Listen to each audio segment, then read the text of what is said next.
Fanta Dramé est née à Paris en 1987 et vit dans le 19e arrondissement. Après un master de lettres modernes obtenu à la Sorbonne Nouvelle, elle est admise au CAPES en 2013 et enseigne à Pantin en Seine-Saint-Denis. C'est dans le cadre de son travail et en vue d'organiser un atelier d'écriture avec ses élèves qu'elle rencontre la romancière Faiza Guène. Elle lui demandera plus tard conseil pour son premier manuscrit. Faiza Guène signe donc l'avant-propos de son roman. En 2013, après le décès de sa grand-mère, Fanta Dramé se rend pour la première fois à Ajar, le village natal de son père.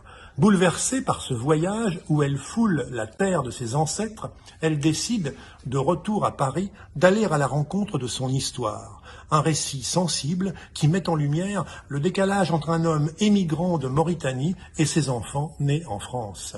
Pourquoi mon père a-t-il pris la décision de quitter son pays pour aller tenter sa chance ailleurs? Comment trouve-t-il un emploi et un logement alors qu'il est en situation irrégulière? Comment une décision politique a-t-elle bouleversé sa vie? Comment élève-t-il ses enfants dans une culture si différente de la sienne? Pourquoi finit-il par s'installer dans un pays où il était juste de passage? Comment son parcours personnel finit-il par s'inscrire dans la grande histoire? Autant de questions auxquelles il répond dans un dialogue père-fille sensible. Pour la première fois, son père se met à nu, évoquant les doutes et les épreuves qui ont jalonné sa vie, n'éludant que ce qui met à mal sa pudeur culturelle, dévoilant enfin l'histoire qu'il ne m'a jamais racontée, l'histoire que je ne lui ai jamais demandée. Qui connaît Ajar quand il ne s'agit pas d'Émile, cette petite ville de Mauritanie parfois confondue avec Maurice et le berceau de la famille Dramé.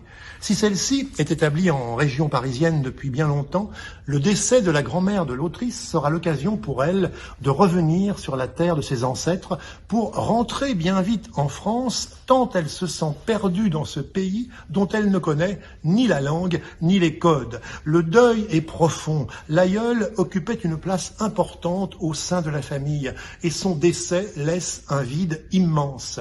Fanta se rend compte qu'elle ne connaît rien de cette période de l'histoire familiale quand, dans les années 60, son père est arrivé à Marseille, caché au fond d'une cale de navire. Elle ne sait rien de la clandestinité, des faux papiers, de la détresse, de la solitude que cet homme a ressentie. Avec beaucoup de tendresse, Fanta Dramé rapporte les confidences de ce père et construit ainsi le roman de ses origines, que le silence avait occulté. C'est un vibrant hommage qui s'adresse à son père, mais aussi aux milliers d'émigrés, souvent anciens soldats ayant combattu dans les rangs de l'armée française, et rentrés au pays avec juste un papier de reconnaissance, inutile pour des années plus tard refaire le chemin dans l'espoir d'une vie meilleure. La précarité, le rejet, la menace permanente d'une expulsion, et malgré tout, la lutte et l'espoir de s'en sortir. Le livre de Fanta Dramé, Ajar, Paris, est publié aux éditions Plomb et vous pouvez l'emprunter dans le réseau des médiathèques du département des Landes.